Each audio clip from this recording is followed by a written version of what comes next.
Welcome back, our co-host from the first segment, the Admiral Bill Stubblefield. Billy. Good morning again, Rob. Great to be here, as always. New York Times best-selling author John Gilstrap. Good morning. Now.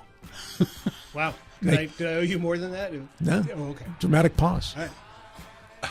For effect. For effect. Or affect. Which? E or L. We'll take both of them. We're welcoming in a person making his debut on the Friday Five. Former Delegate Paul Espinosa. Paul, good morning. Welcome. Well, good morning. Great to be with you all this morning. I feel a little like the last person out of the bullpen on an all-star baseball night that's gone into extra innings and last out of the bullpen. But, you know what they call the guy last out of the bullpen? The closer. There you go. He gets big money. All right. There's Well, I'll try to throw a few strikes. Okay. Give it a There's a shot. related word that's missing, a C, that also sometimes gets applied to that guy. Loser? The loser. Sometimes. But only some. That would be Larry Schultz. Feel free to put your headphones on and pull your mic closer and be a part of the team here. Sure. It's grab great that to mic be there. here again. Wonderful to have you. Yeah. Paul's not making as much as I am, is he? Nobody makes as much as you Okay. make, All right. except Bill. Except Bill. No. I'm the poor. You've been looking at my stock, my portfolio. I'm out there with a tin cup right in front of John's house, hoping he'll have sympathy on me when he Don't get drives too out. close. How many tin cups do you own, Bill? And are they made of silver or gold? which would be the metal in that tin cup of yours, sir? You'll have to ask my wife. I don't know. Via telephone, Kenny Matson is in the Joe Ferretti seat this morning, too. Good morning to you, Kenny.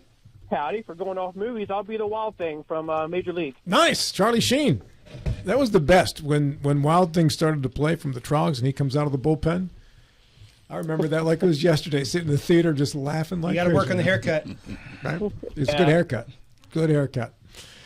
We have the Friday Five here, and we're usually Mr. Ferretti would be our leadoff hitter. So whoever fills the Ferretti chair bats leadoff. And today that'd be Ken Matson. So Kenny, the stage is yours. I was listening this morning. I was kind of torn between two of my subjects, so I'm going to go off on, since somebody said earlier about electric cars and electric thing in Martinsburg. I'm going to go this route. So here's a quote: "Why are we going after Canada? Who the heck made these deals so bad? The trade deals in Canada were so bad. Who made these? In November 2018, Trump made the very deal that Canada and with the deal with Canada and Mexico, stating this was the best deal ever. Then in 23, on True Social, all this electric car lunacy looking to destroy our once great USA. May they rot in heck." He also posted that President Joe Biden, a Democrat, sold auto workers down the river with this ridiculous all-electric car hoax. He suggested that promoting electric vehicles was the idea of the radical left, fascists, Marxists, and communists. And all that within 3 years. All these cars will be made in China. Then we see not too long ago that now he's endorsing Tesla vehicles. And I'm wondering, since he is the head of the GOP, my party, and we were so against Biden's Green New Deal, will the GOP leadership now embrace Biden's Green New Deal and promote electric vehicles? Well, you done, Ken? Yes. Okay, because I didn't want to jump in too soon on you here, because I'm kind of sitting here with a big smile on my face, and I'm not really sure. Because I could go to Gilstrap, who's going to have a very entertaining answer on this one. I can go to Bill, who's a Tesla owner, or I could go to Larry, who's just licking his chops about the Biden Green New Deal. And I can't lose. No matter who leads off on this one, I can't lose. So I'm going to go to Gilstrap because I want to hear his take on this one, since he now has a vehicle with lane control, cruise control, and effectively it self-drives too. It does. But it's not electric. It is not. Yeah. But it does get 19 miles to the gallon. That's all you need. That's it. So Same as my 98 Tacoma. We'll just round that up to 20, make it feel there we good. go. Well, the short answer to the actual question is I have no idea. I think that there's a certain amount of, in terms of the Tesla is concerned, no, the party is not going to embrace the Green New Deal. The Green New Deal was just a bad idea. Mandatory electric vehicles was a bad idea. The billions of dollars that we invested into whatever that place was that was going to build the charging stations that were never built was a bad idea. We need to go to back to the principles of free enterprise where people can buy what they want and drive what they want and not have the government insisting that you do this versus that. As far as Trump's, turning the White House into a Tesla showroom. Tesla, say it the right way, please. That's right, Tesla showroom. I think there's a certain fealty that he's showing toward Elon Musk, who's lost a couple $1 billion in value in his company because of his support for the Trump administration for a job that's not paying him anything. It's actually costing him a lot of money. I think that was a show of loyalty. Donald Trump has proven himself over the years to be very loyal to his friends and not very nice at all to the people who are not his friends. So I think that's what we're seeing with the Tesla is just that Elon's my bud, and the Tesla is a good car. I'm going to own one. I don't think it means anything more than that.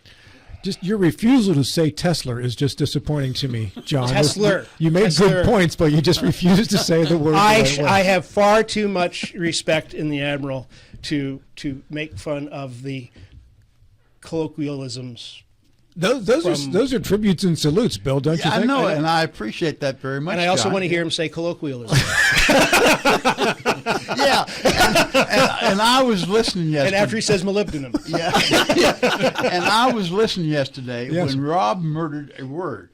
Progressive or something like that? I didn't murder. I couldn't actually think of it. You couldn't. Well, you kind of murdered as well. You made 2 or 3 attempts. Yeah. And your response was, I'm just trying to fill in for Bill. And that cut me to the quick, Rob. My apologies, Bill. You know what? Here's a contribution to your tin cup. There you go. That'll help you get along a little bit. Let's do that many, many more times. I need the help.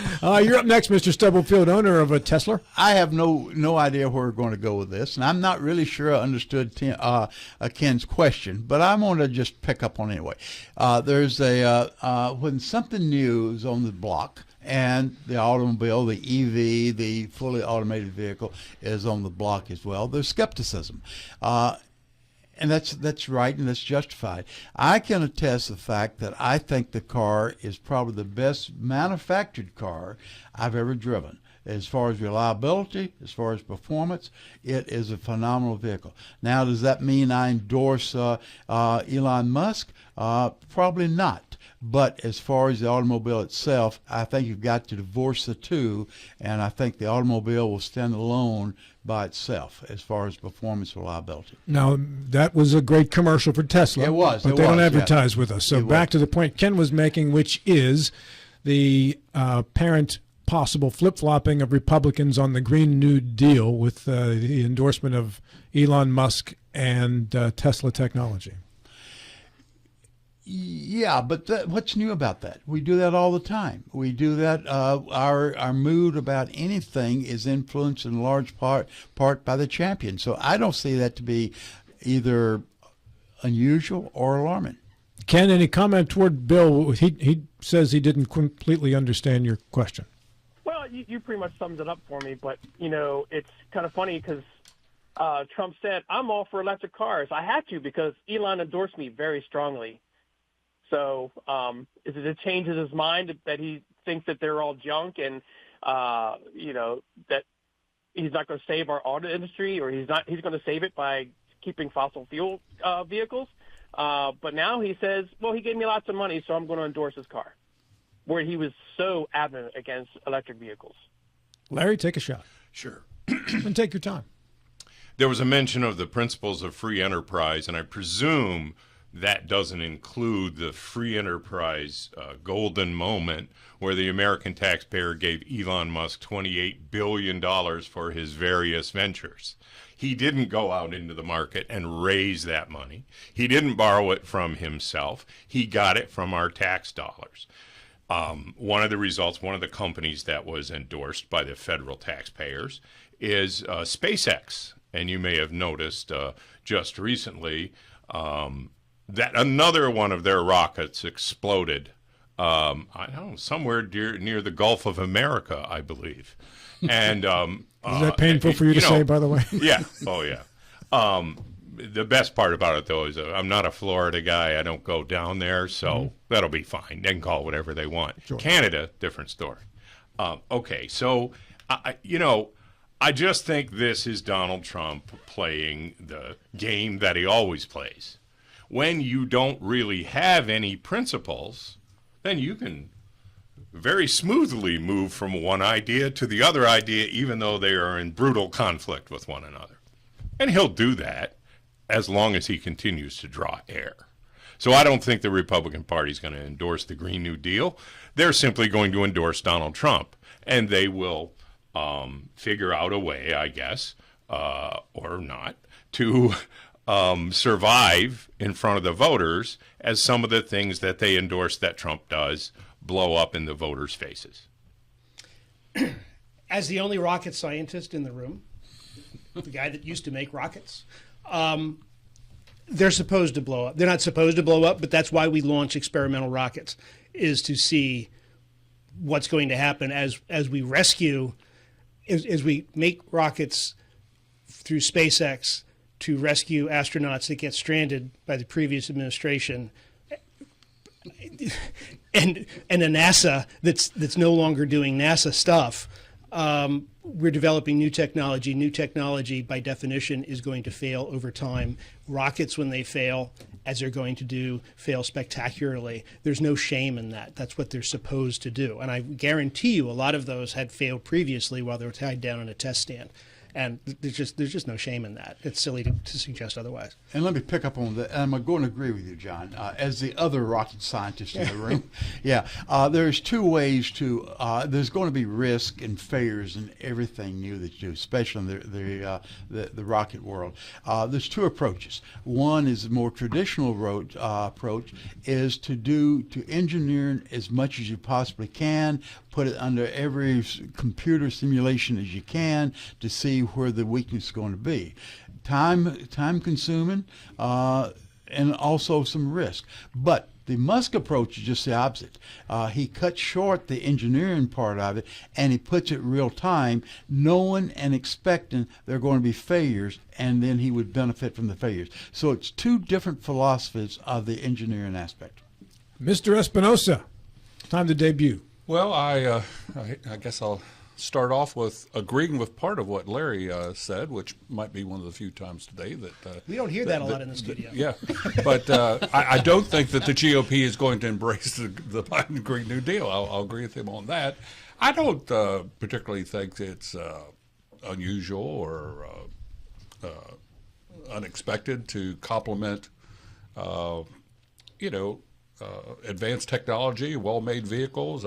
I complimented Bill this morning as I came in, saw his vehicle. They're gorgeous vehicles. They're well designed, well engineered. I've had an opportunity to ride in a few through Uber drivers, and I think they are excellent vehicles. But I don't think we're going to embrace the Green New Deal. Now, I think as we look around the country, where some of these Green New Deal projects have been planned, I would anticipate some pushback from, congressional delegations in those areas who may not exactly embrace the Green New Deal either, but I doubt that they're going to support defunding some of those proposed projects. So I think that will be interesting to see. I think if you look at what I saw as one of Ken's underlying questions was, what's up with attacking Canada and Mexico. Mm-hmm. I had an opportunity to participate or attend a business roundtable that was hosted by Senator Capito and the Canadian ambassador to the United States. I think this would have been last August at the West Virginia Chamber Business Summit, looking at the prospects coming down the road. And I think one of the things that the Canadian ambassador, who was very involved in helping to craft the USMCA, the U.S.-Mexico-Canada trade agreement, one of the things that I think she fully anticipated was that Trump would likely if elected, and again, this was back in August, if elected, he would probably want to try to accelerate the review of that MCA. Under the terms of the MCA, and I was looking this up last night, the first joint review for the MCA is July 1st, 2026. And so I think part of, as we all try to look for what is the strategy, what is the Trump strategy, and I think sometimes I'll admit that's a little hard to really determine what that is. But I think in the case of at least part of the rationale for some of the action on tariffs, in addition to the stated goals of trying to secure the borders and so forth and trying to make trade more fair, is I think there is a desire to perhaps accelerate the review, the negotiations associated with that USMCA. So I think that's a little bit about what we see going on. Kenny, it comes back to you. Basically, Mr. Episodes pretty much summed it up where I was trying to get at in regards to Canada, how, it was a bad deal. It was a good deal. It was a bad deal. And then going against Canada and the party being behind Trump in regards to Canada. And what I was getting at in regards to this was, again, against electric vehicles. They're bad. They're, it's a hoax and all, et cetera. And then endorsing them. I was wondering if the party is going to follow Trump and go the route of the EV vehicles. So great discussion. It was pretty much open for discussion. Give me my Toyota any day.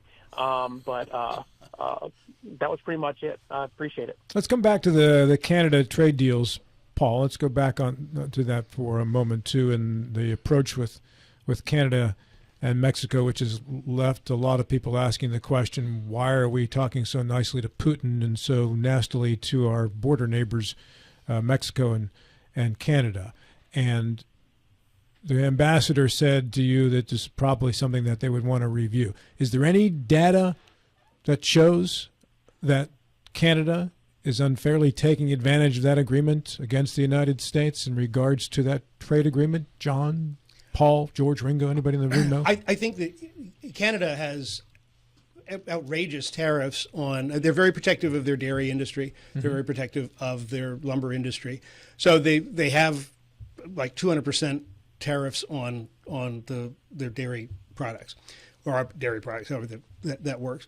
So there's some of that. I think we need to look at this as a chess game rather than as an act of incompetence. If we assume competence on the part of the president and we look at this as a larger thing of what's going on, I think that we're seeing the president trying to bring manufacturing back into the United States, thus making it more expensive to build cars in Mexico. So let's get manufacturing back in the United States. Let's get shipbuilding back into the United States. Let's get component building back in the United States. Let's get us have direct ownership in the not precious metals, the exotic metals that go into the battery making. Let's get Europe to pay for more of its own defense. Let's be nice to Putin to negotiate a deal to stop the shooting with Ukraine so that Putin and Europe and the United States can all have a group hug and make China sort of isolated, because China is the real enemy here. And so I think there's kind of a global approach. If we look at the component parts of everything that's happening, that's what makes sense to me. And instead of looking at these one at a time. Now, why we need a 200% tariff on champagne, I don't know. I'm not a big champagne guy anyway, but it's some of it seems capricious. A lot of it seems capricious, unless I pull back and I kind of look at it as a tapestry of a lot of things that are going on. And there sort of seems to be a global pattern to it, to me. Yeah. Bill? John, Hold on, Kenny. Okay. It is a chess game, but by identifying the chess game, we're forgetting about the individual pieces that are being affected. The farmers in the upper Midwest, the bourbon makers in Kentucky, the orange growers in Florida. You can just go through the litany of people that are really suffering now because of this. And when Trump says it's going to be the long-term objective, that's fine. But how are these people going to survive for the next 6 months or a year or 2 or 3 years? years. So it is a chess game in part, but I think what has been forgotten are the individual pieces and how it's going to be impacted. Kenny, you were about to say. Yeah, well, I didn't know that, Trump was all for California's champagne industry. But, we look at the tariffs, and, most of my tariff stuff comes from Ferris Bueller's Day Off, so bear with me. Bueller. It comes down to businesses will not come, big manufacturing businesses are not going to come back to the United States.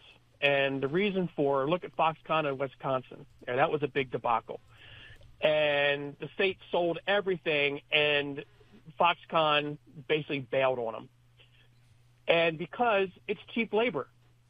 Why should I pay an American $25 plus an hour when I can pay someone in China $1.25? So they're going to jack up. John, you're going to tariff me? Fine. The American buyer will pay the tax. I don't care. But it comes down to bottom line. It comes down to who's working on the floor. Do I pay this person or do I pay that person?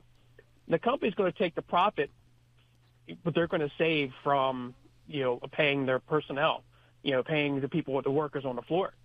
So I don't think it's going to bring jobs back. It hasn't. And I think history pretty much shows what can happen when you raise tariffs to a ridiculous amount. Larry? The whole tariffs thing, the vast majority of economists in this country, regardless of which way they lean, know, not just believe, but know in their heart of hearts that it's insanity. Look, we could bring some of those companies back to the U.S. To finish building the cars so we don't have to ship them to Mexico and other places to get them finished, and that will run up the price of the cars. This is similar to what Ken was saying. The cost of having Americans build those cars is going to drive up the retail cost of the car, and we're talking about ordinary Americans who are not auto workers, who are going to face the stunning problem of a $12,000 increase in a brand new Ford or Chevy. And that's going to be extremely disruptive. In the end, Smoot-Hawley, which triggered the Great Depression, is the basis upon which you say, this crazy tariff stuff doesn't work, and eventually it comes back to burn us. I still don't know whether Trump, because he changes the details of the tariffs every 4 days, I don't know whether, he's really just throwing a whole batch of uncertainty at one of our most trusted and loyal allies. Canadian soldiers have died in wars where America was also dying and fighting on the same side. I don't think that's true of Russia, at least not very much. And they are a very deeply trusted neighbor who trusts us too. And Donald Trump tore that trust up in little bits. I have a lot of Canadian friends because I go there every year on vacation. They are horrified. They're not angry at me because they know that I'm not running this, but they're horrified. A lot of them love to go to Florida in the winter because the winters are pretty brutal up there. But I've heard several of the ones I know who go on a regular basis. No more. I'm not going to the U.S. anymore. I'll stay here and freeze in Ontario. I'm not driving down to Florida. So I don't understand any value that you say you think you might get from this overbalancing the cost of it in terms of the destruction of trust between Canada and the U.S. You can buy a Trump globe that has Canada as the 51st state, by the way. Can you really? Yes, you can. The border goes all the way up to the pole now, so I'm not making that up either. Ken, good kickoff to the day. Appreciate it. Good stuff. Thank you, sir. Good job on the crew here this morning. Bill, you're on the clock. And we take our top of the hour break here. In studio, the Admiral will be kicking us off here in a moment here. Let's say good morning to Kenny Matson via telephone. Ken, good morning to you. Good morning, everybody. He's in the Joseph Ferretti seat. Mr. Lawrence Schultz, attorney at law. Great to be here. New York Times best-selling author John Gilstrap. Good morning. Former Delegate Paul Espinosa. Good morning, everybody. And with issue number 2, the Admiral Bill Stubblefield. Rob, I'm going to throw a curveball to my fellow Friday morning group by going with an issue that was not presented to him yesterday as we normally do. And that is overnight or last night, yesterday late, Schumer, the minority leader in the Senate, said that he was going to break with his fellow Democrats and support the Republicans' bill to avoid a shutdown, the stopgap funding issue. That has created a lot of his colleagues saying, you're selling us out. Especially so, there's been a continual position by the Democrats that the Republicans are caving into everything that Trump wants, saying that the Republicans have no backbone when it comes to facing up with Trump. I'm sorry? You mean Democrats? No, I said the Democrats are saying the Republicans have no backbone and supporting it. Whereas it's been perceived now that Schumer is doing exactly what the Democrats said the Republicans are doing, showing no backbone, standing up. Schumer's making the argument that there was no off-ramp to this. The Democrats are going to be accused of shutting down government and all the repercussions going with it. The other Democrats are saying that's not the case. We got to stick with our principles. We got to stick with our guns.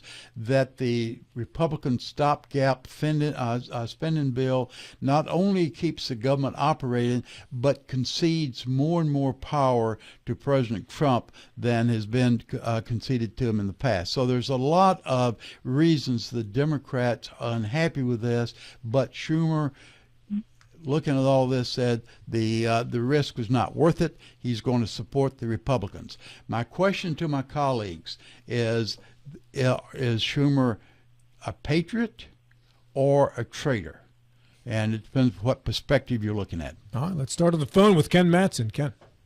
Well, traitor's a kind of hard one. I mean, I know Mark Kelly was called a traitor for going to Ukraine, but the Democrats always had an issue with communication and ignoring their base, like ignoring the moderate, middle, and some of the right middle-leaning Republicans, and that's been historically there. But the bill itself, the deal, what I've been hearing is or reading is they want to do a CR, and this is where I agree with.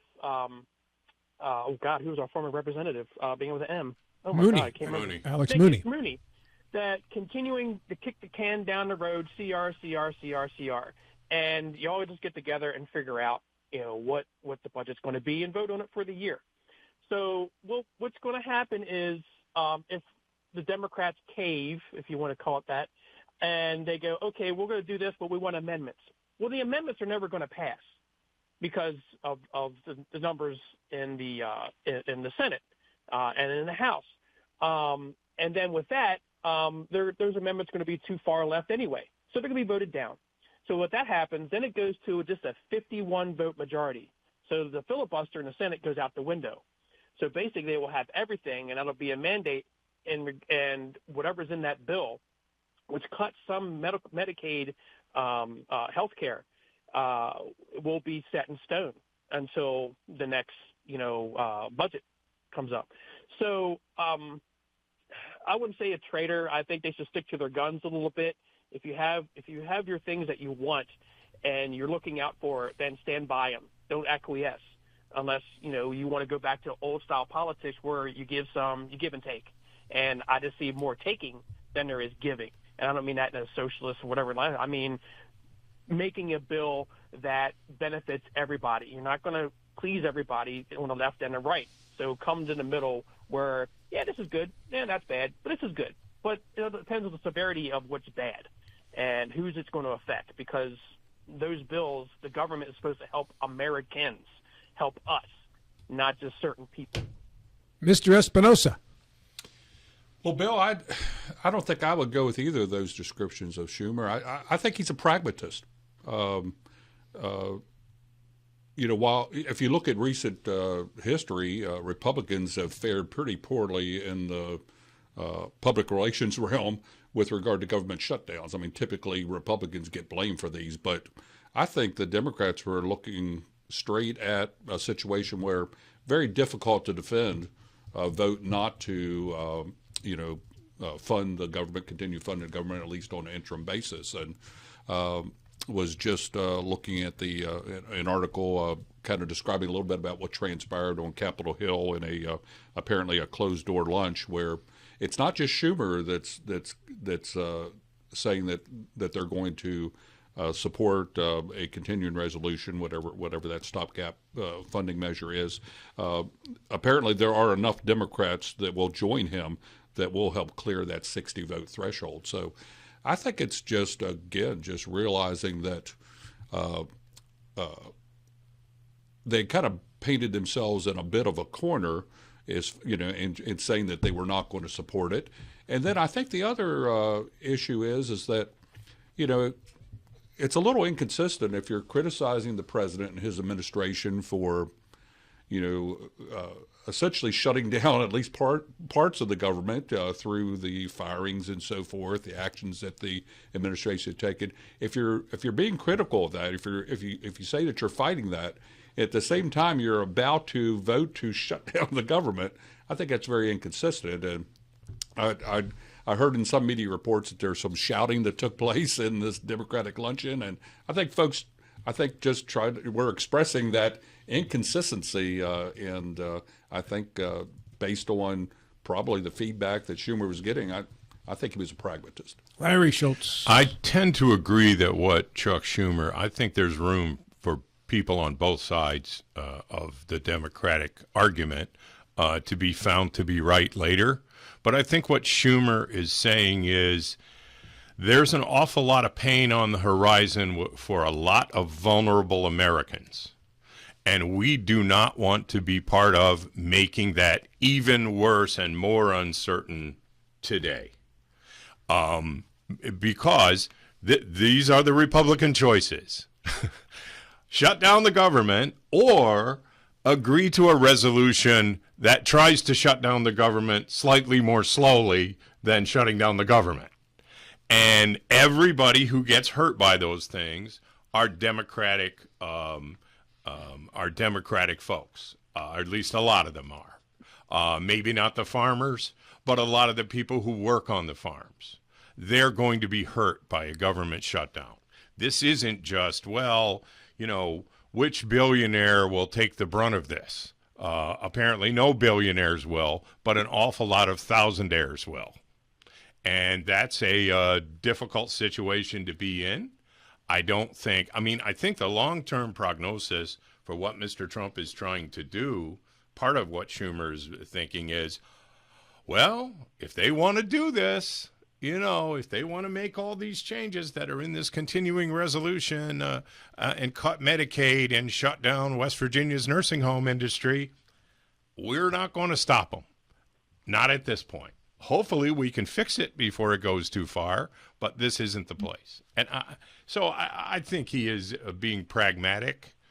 I think it's slightly less pain for the targets, and the targets are the same, whether you do a government shutdown or you cut Medicaid by billions and billions and billions of dollars. Those targets are going to be the same people either way. And so the question is, how do you hold the pain off if you possibly can? And I'm of two minds about it, but I tend to agree that it might be smart to not induce the pain early. Mr. Gilstrap.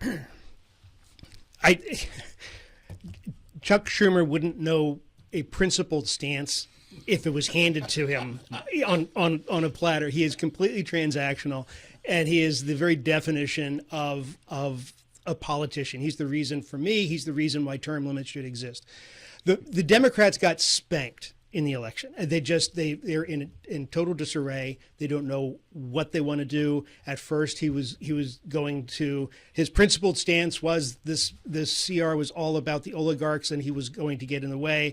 And then he realized that he was playing chicken with the wrong guy. Remember Stand By Me, Kiefer Sutherland's character, when they're doing the Eyeball. Their eyeball, yeah. Playing chicken on the road, right? And he's going to kill everybody in the car because he's not going to blink. That's Trump.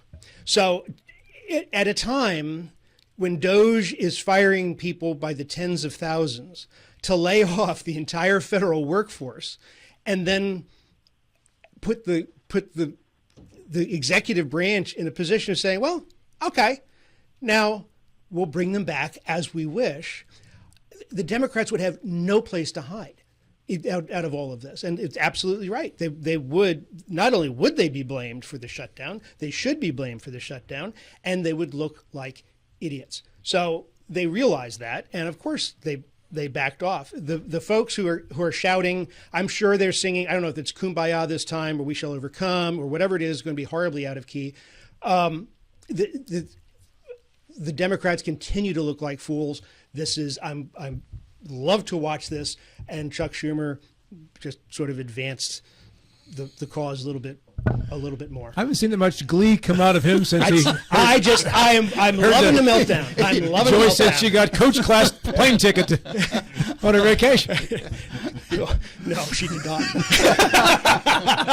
No, she did not. Comes back to you, Bill. Okay, I think the word pragmatic is probably better than the two extremes that I used. Also, Paul, you mentioned that the Republicans painted themselves the Democrats rather, painted themselves in a corner. I don't think that's right. I think they've been outmaneuvered by the Republicans on several different fronts. Fair. And the the Democrats have been playing defense ever since January the 20th. They have not caught up yet. There's been kind of like a fire hose coming out at them. They don't know how to respond. They don't know what to do. They've not been able to put together a representative plan to counter this massive amount of stuff that's been generated by the executive branch and the Republicans. All right, good job, Bill. We go to issue number 3 now, and for that, Mr. Gilstrap. All right, I'm going to shift gears a little bit here. Last week, we were around this table, we were discussing issues that are Doge related, and we talked about sooner or later Doge is going to get around to the Department of Defense, and there are cuts that have to be made in defense spending there, and I think I mentioned the F-35 being one of those projects. And the Admiral mentioned that he foresaw a battlefield that was pretty much dominated by drone warfare. And that got me to thinking about that's probably right, and then actions have consequences. And I did some research, about drone warfare, and obviously there are tens of thousands, hundreds of thousands of drones in the modern battlefield. And 48% of drone pilots in the military, 48% suffer some form of anxiety/PTSD. And it's tied to a number of things. They sit in air-conditioned cockpits, for lack of better terms. They're in the United States, they're thousands of miles away, and they engage in long-term surveillance of their subjects, watching them play soccer, watching them do their daily lives right after they've made the IEDs or before they make their IEDs, and then they kill them, and then they watch the aftermath of the killing, and then, as opposed to regular warfighters, regular pilots who fly over, drop the bomb, and fly away. So it's a very intense form of warfare that's actually not held in high regard by the other warfighters. Yet it's perceived, I think, by politicians, the people who send young people to war, from their air-conditioned offices, I think that it's perceived as a safer kind of warfare. And because it's perceived as a safer kind of warfare, I worry that it makes warfare easier. So my question to the panel is there a concern as we take humanity, as we take hand-to-hand combat or missile-to-missile combat, as we take the personal danger out of combat, do we make war easier and therefore make the world less safe? Yeah, more Arnold Schwarzenegger's first Terminator movie here. Yeah. Right? That Right. kind of stuff there. All right, Bill, let's go to you first. Yeah, John, I think you're exactly right. I think it does. I'm also concerned about the various elements within our society that will take advantage of it. Terrorists, for example. Terrorists have been kind of the forefront of planting bombs in cafes or in automobiles and the like. it's going to be awful easy for them to take the very next step with drones. And with the range of a lot of these drones, I don't think any place is really going to be safe unless you have this barrier such as what Israel has to avoid and knock down the drones. But I'm not sure that is economically feasible, and the timelines is going to permit that. I think we're in a very vulnerable time right now as drones become more sophisticated, as more and more countries are relying on drones, not only for surveillance, but also as Ukraine and Russia's doing, delivering the payload. I think this is going to be manifested in a lot of different directions. Now, there's going to be certain areas that's more prone to utilization than others. The Air Force, I think, instead of putting a pilot in harm's way, they'll use a drone. Ships can probably be the same thing. You can probably use drones to, as Ukraine has done with fighting against some of the Russian ships. We're like we were talking about with the automobiles earlier, EVs. We're entering a time of change. I think in warfare, we're very much entering a time of change. And you made a very good point, John, earlier, that the traditional warrior looks with great askance at this new breed of warrior. They have not accepted as far as recognition of what the drone folks do. But in very short order, I think the new breed of warriors, i.e. the drones, are going to come to the forefront.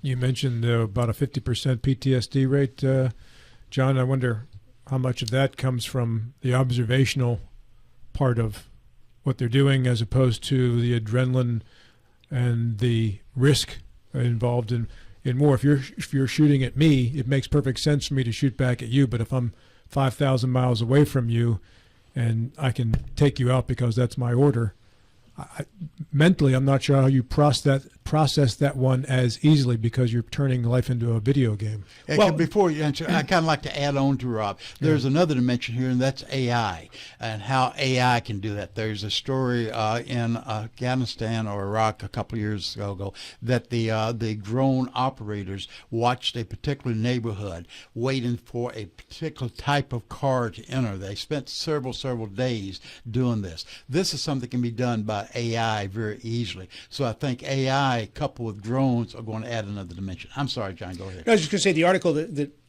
I read, several of the articles, it was sort of duplicative.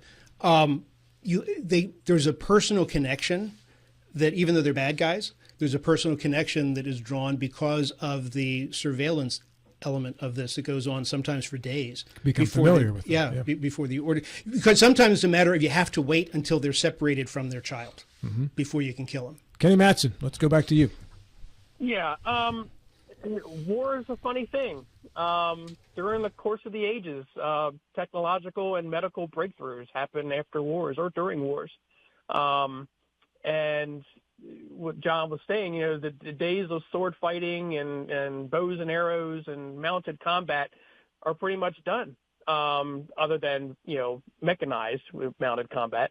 So, yeah, the face-to-face you or me type combat does happen, but it's very, very rare because we're placing, and it should, place the value of your soldier ahead of the other person, the soldier. So how do we do that? Technological breakthroughs. Here we have drones now where you could have 2 pounds of C4 pretty much take out anything on a small little tiny mechanical thing that someone's somewhere else, miles and miles away, that can fly it into a tank, fly it into a barracks, and what have you from surveillance. So, yeah, it takes away the, face-to-face combat type thing where soldiers respect other soldiers because of what they went through, hence the PTSD. I have a client who's a fighter pilot, and he's retired now, and what he has told me, it finally hit him of what he was doing, or what he did, what he was ordered to do. And life is pretty much all Zen. That's how he copes with it. So, yeah, it's going to be, hence why these two sides, Ukraine and Russia, one was invaded and one wasn't, pretty much have that we hate you and we hate you too, because there's no face-to-face. But when there is face-to-face, where does the humanity start, right? When we see the other person as a human being instead of the enemy. Now, of course, why did they become the enemy is a whole different story. But in this war, some people were conscripted, et cetera, and they give up, and war is hell. But I think I get with John in regards to we remove the soul, if I could use that type of term, in regards to combat, and we put that out of there because we're losing technology to kill someone from afar and don't have to see it happen. Paul Espinosa. Well, I think it certainly is likely to accelerate the use of that type of tactic in warfare and that type of warfare itself. I think one of the things that I find fascinating, and again, we all know that war is abhorrent, but I think one of the fascinating things is that as we enter this realm where we do have access to those type of remote weapons, how does our defense department, how did they cope with that? I know there's been discussions already that we need to look for efficiencies in our defense department, make sure that we have the right mix of lethal force in our military. And one of the things that's been suggested is that we probably need to focus more on drone technology because I think I recall reading an article that because of some of the drone equipment that's been deployed to Ukraine, that perhaps the North Koreans have succeeded in defeating some of those drones, and so it's going to be like much in the defense world, it will be an arms race to continually try to stay ahead of your opponent there. I certainly have always appreciated the fact that our military does have aircraft carriers, battleships, those type of implements that can project force into areas and perhaps help to prevent wars through that projection of power. But again, from what I hear, and I'm certainly not an expert, but from what I read, it does seem that we need to enhance our capabilities in this area. The question is, will the defense industry is that really possible to do? In this political environment, a lot of our elected leaders are going to be pushing back hard if you try to reduce conventional warfare implements in their districts, and so that will be interesting to see how all that plays out. Thank you, Paul. Larry, 1 minute. Sure. To me, I don't think Ukraine would have been able to stop Russia dead in its tracks the way that it did without this technology. They just don't have the personnel and the armaments to stand up against a giant, a relatively giant to them, country with all the apparatus. So one of the things that we haven't talked about yet is the fact that this drone technology may make wars more likely, but it will also make the defense of your homeland, like Ukraine is trying to engage in, a little cheaper, a little easier. And in this case, they stopped them. They stopped them fairly quickly, and nobody was predicting when Russia invaded Ukraine that it wasn't just going to be 40-mile-an-hour run to the Polish border. I mean, and they got a little ways, but at least in part because of this advanced technology, some of which was supplied by us, they stopped the Russian army. And this thing is a stalemate, and the numbers I see are that the Russians lost more people than Ukraine did in terms of combat folks. That's a pretty good argument for why, regardless of what we over here sitting in a peaceful country might think, that the folks who are facing war danger are going to say, oh yeah, give me as many drones as I can and as many people to run them. And it will be sad if they suffer from PTSD at a higher rate than the fighter pilots or whatever. But we're talking about the defense of the country, and nothing's more important than that. Thank you, Larry. Final 60 seconds goes back to you, John. The difference between those two scenarios in Ukraine, those drones are being launched and controlled by people who are also under attack in bunkers. They're not in an air-conditioned place off at Air Force Base and bombing 4,000 miles away. And that's the way the United States has been conducting wars, because we've got that lovely ocean that separates us on both sides. As Vladimir Zelensky reminded us. Yes. That wonderful day in the White House. You need 15 seconds to clarify a stat, Mr. Gilstrap. Yes. We said in error that 50% of the drone pilots have PTSD. That is not true. 50%, 48% actually suffer workplace stress or PTSD. So, and PTSD is a very specific thing. Now, what is the PTSD you suffer from in regards to people saying R-E-A-L-T-Y incorrectly? It's realty, not reality. It is not real. Reality is not a word. That's realty. the reality. There we go. John walks in today, and he doesn't say, he puts his hat down. He goes, let me tell you what bothers me the most. And we had a full-blown discussion going, but when John came in. It was nowhere near as interesting as my. He just went off about people. I said, why? Who's saying the word incorrectly? He said, everybody here at this radio station does. You listening, Colin? All right, so we are back with the Friday Five. Kenny Matson via telephone. The Admiral Bill Stubblefield. Paul Espinosa making his debut. New York Times bestselling author John Gilstrap, and with issue number 4, attorney at law Lawrence Schultz. Yes, West Virginia's public education system gets 18.9% of the funds in its budget from the federal government. It's indicated about $600 million a year. Will the shuttering of the Federal Department of Education that's been proposed and ordered drive us even lower in our education rankings? And what are our legislators thinking about doing about it? I certainly hope, I guess I'll say as an intro, I certainly hope they're not going to say, well, let's see if it happens. Because this is a kind of an important function of the state government.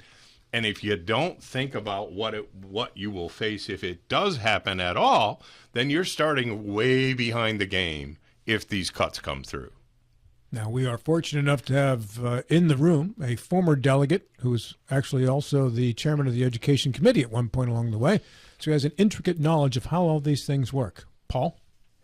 Well, sadly, Larry, despite the fact that I consider myself a strong supporter of public education, in spite of the fact that I also support school choice and parental choice, sadly, we don't have a long way to go as far as decreasing our educational outcomes.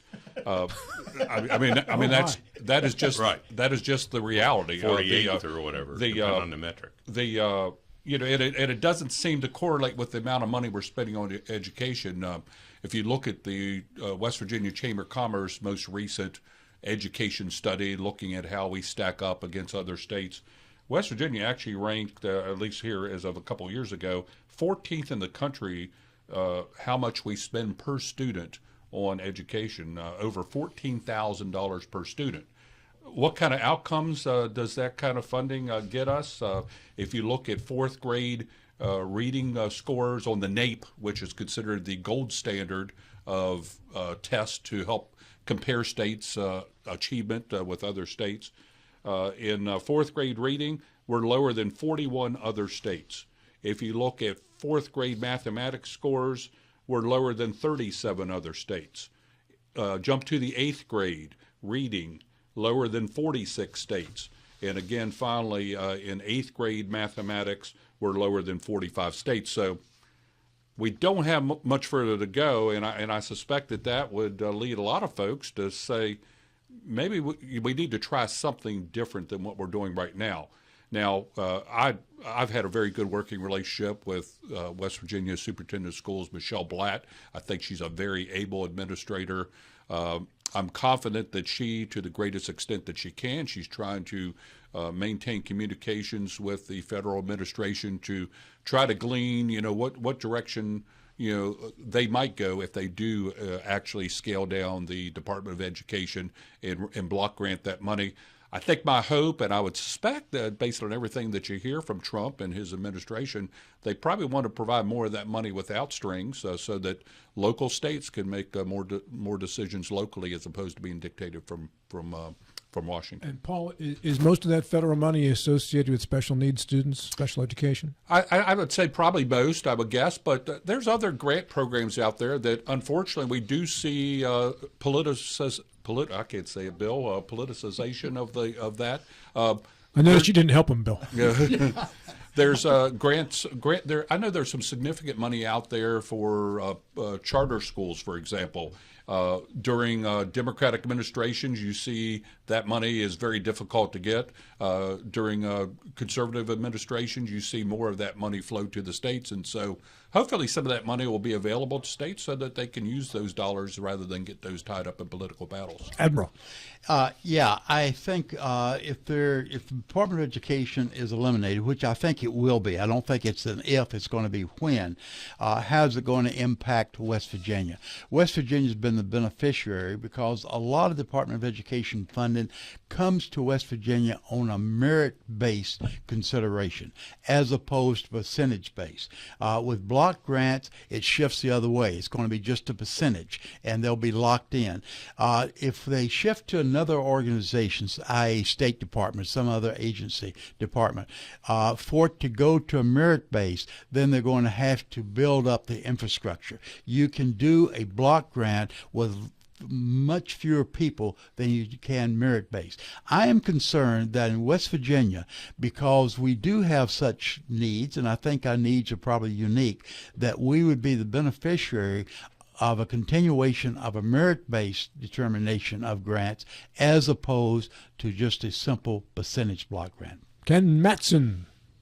If we come down to merit base, I mean, then we have to figure out who's going to doctor the books so we get more money in regards to state West Virginia.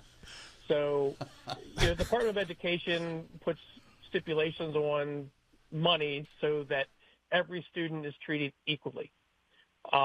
Whether that's done, that's up to the state level. I don't mind that the money going to a block grant and leaving our local legislators more on the hook in regards to where that money is appropriated.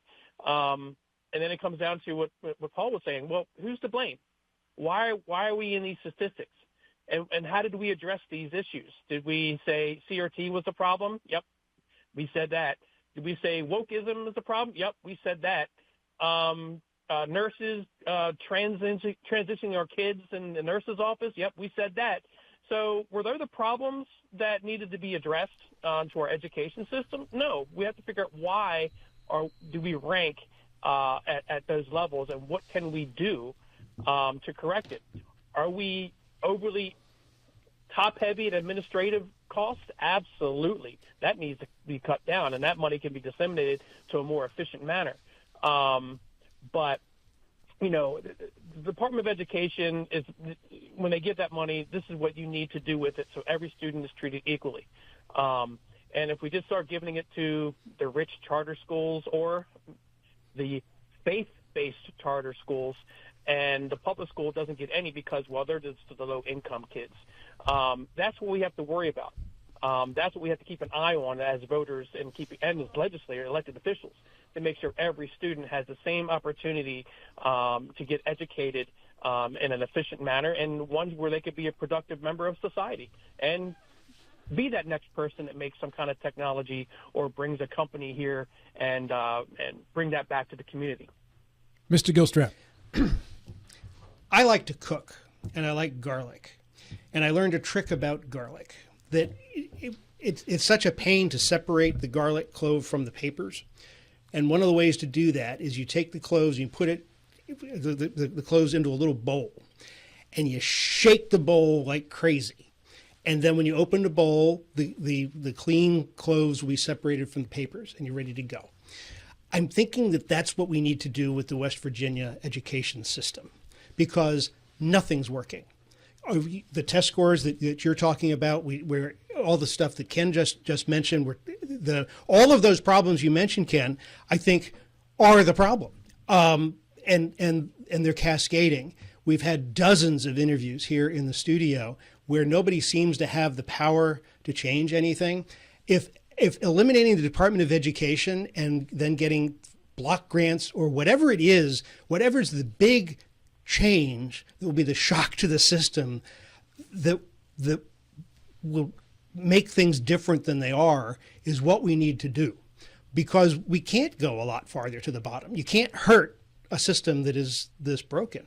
And I don't know. This is a very negative comment, right? But what we're doing is so vastly not working that we need to just shake up the whole system. And if it means starting from scratch, if it means that we don't have the money anymore to pay a state superintendent, the state board of education, so we have to amend the Constitution, get rid of that. Okay, let's do that. If it means that we can no longer afford to have as many county superintendents as we've got, okay, let's do that. Because what we're doing now just isn't working, and we are paying a lot of money per capita, per student. So it's not a money problem. It's a drug problem. It's a employment problem. It's a parent problem. It's a truancy problem. It's a lot of different problems, and they're all cascading. And the Department of Education, there or not, really does not matter a whit, I don't think. At the federal level, prior to the Carter administration, this was all contained in the Department of Health, Education, and Welfare. President Carter carved out a special section called the Department of Education, and then that went into effect during the Reagan administration. It would be interesting to know the difference in test scores, accomplishments, and whatever from that perspective before that separation, that breakout, and after. You can't do that because church attendance was higher. It was an entire different society then than it is now. And not that church is the key here, but family values, all that kind of stuff. It was just an entirely different country than it is now. Goes back to you, Larry. Yes. You wanted to comment, Bill? No, I was going to say, mining down, finding out what were the objectives for establishing Board of Education. That's been lost to me. I have no idea. You mean the Department of Education? The Department of Education, yeah. So. Yeah, okay. Yeah, I don't know. I'd have to go back and read more on that. Paul, do you know anything about it? No, that was in *79. I was in high school at that time, so I don't. Yeah. I was just getting my driver's license. Yeah. So. Go ahead, Larry. I was driving a Gremlin. Named Gizmo. You and Dumone, right? Yeah. Fast Times at Ridgemont High. To me, the problem is this. Cutting the money is the one thing we know is never going to make the government do its job better. Better stuff costs more money. We know that in our everyday life. To suggest that cutting this 18.9% out of the state education budget is going to suddenly allow us to rethink our entire situation and do things differently, improvement costs money. I mean, we know that with regard to our house. We know that with regard to our health. We know that with regard to lots of things. We are spending a lot of money if the numbers that Paul was quoting are correct. It's obviously not enough. Could it be more efficient? Sure. But, that's the job of our state elected officials, to make it more efficient. And so, to the extent that we don't have a plan going into this, every child with any kind of special needs, and an awful lot of kids who don't have any special needs but are really talented and are going to be good students, every one of them is seeing their future eclipsed. Thank you, Larry. Paul, we go to you for issue number 5. As chairman of the Racing Commission, as far as watching what's going on in Charleston, my main interest or focus has really been on any legislation that deals with the racing industry. But another piece of legislation that has passed the Senate that I thought might be worthy of some discussion gets in the weeds a little bit. Currently, all rules that are promulgated by state agencies, with the exception of public education rules and those that are promulgated by the Public Service Commission, are subject to legislative rulemaking review. Of course, everybody here is well aware, and your listeners are well aware, that a few years ago voters rejected an amendment that would require that public education rules come before the legislature like other legislative rules do. Senate Bill 612 that passed the Senate recently, 30-3, would make rules and regulations of the Public Service Commission subject to rulemaking review.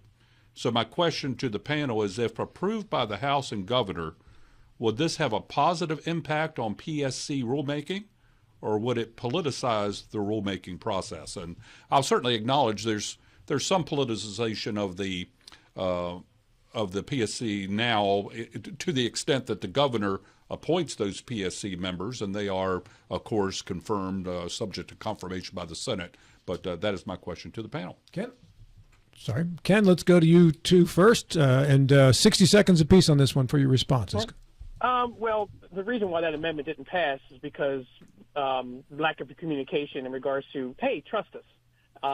And you put 4 amendments on, and that was a mistake to begin with. But I'm all for it. I think the only thing with Paul, I do agree it shouldn't be politicized. It shouldn't be political appointees, because then you're going into a realm that you must meet my political philosophy in order for me to adjudicate where this money or how this education system goes.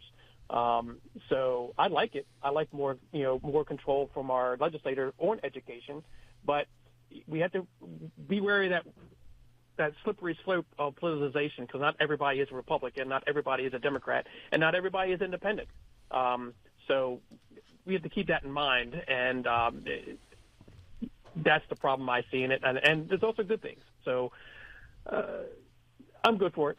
Mr. Schultz. Yes, the Public Service Commission, I believe, is the agency that reviews requests for rate increases by our electric utilities. Exactly right.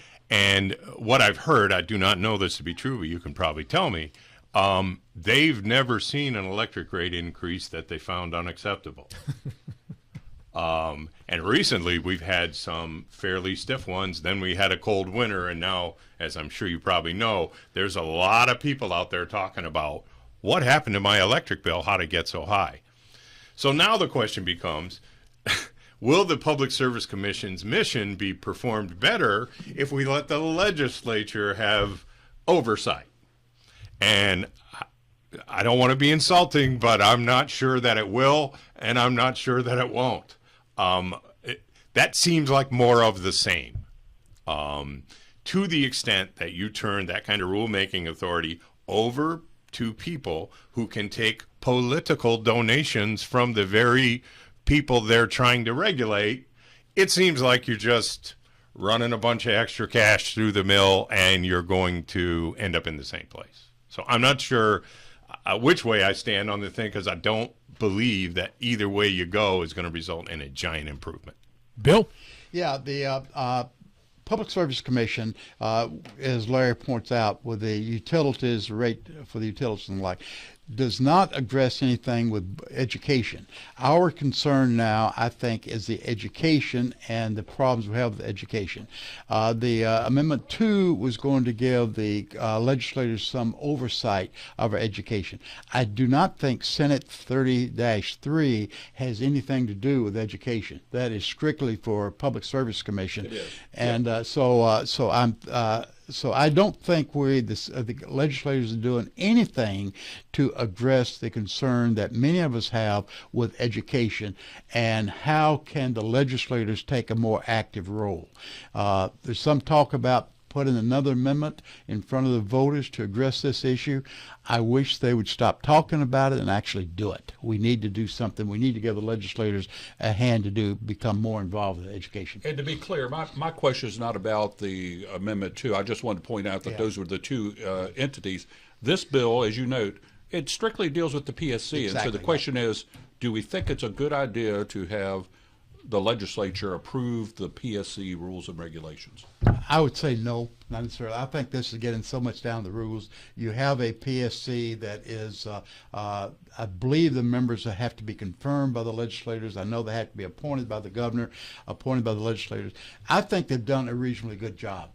And I do not see, I find the legislators have enough time to have trouble doing the job that we ask them to do, as opposed to ask them to do something else. John Gilstrap. I agree with Larry. I think anytime you put utilities in a position that they're able to profit from political decisions, I think that's inherently a bad idea. And I also foresee this occasion where Mingo County, just as an example, is saying, I think the Eastern Panhandle has plenty of electricity. I think they don't need to have more service. They don't need to have more gas. We have these regional conflicts that happen within West Virginia, which is actually several states. To get the legislature involved, I think, is a mistake. Paul, comes back to you for the final 90 seconds. Well, I think we're in agreement here. I certainly appreciate that the Public Service Commission is not a very popular agency because they are the ones that ultimately have to approve most of our electric rates in the state, most of our water rates in the state, and such. But I think one of the things that, as I looked into it when we were drafting the amendment to put the education rules, that amendment on the ballot, when I became aware that the Public Service Commission was also not subject to legislative rulemaking review, I asked about that, and it was pointed out to me that part of the rationale for setting it up that way was to basically try to keep politics out of it as much as you can, rather than can you imagine all those rate increases coming before the legislature? Now, yeah, Larry, you're concerned that folks that contribute to legislators may be persuaded to approve those. I think folks are going to be very reluctant to pass those on. And what's that going to do if you cannot pass rate increases that are justified, those that are justified based on what's needed in order to keep a reliable power system? What's the end result going to be? So anyway, I'm curious to see what the House does with that bill. Good question. Good job, Paul. Good debut. Final thoughts are coming up next. You get 8 seconds apiece. Spring can't come soon enough. Have a good weekend, everybody. Good job. That's half the 8 seconds. Larry Schultz. Be a single-wide dreamer in this double-wide world. Thank you, Mr. Schultz. Mr. Stubblefield. Enjoy March Madness. Comes around only once a year. Selection Sunday. Mr. Espinosa. Local FFAs are hosting their 2025 Tri-County Ham, Bacon, and Egg Sale at the Berkeley County Youth Fairgrounds at 7 o'clock tonight. Go out and support the FFA. Good job on that one, Mr. Gilstrap. Everybody have a wonderful time at the St. Patty's Day party at downtown Martinsburg. Imbibe responsibly. The Dave Ramsey Show is coming up next. This is Talk Radio, WRR Martinsburg and TV 10. And we'll talk to you again in 70 short hours.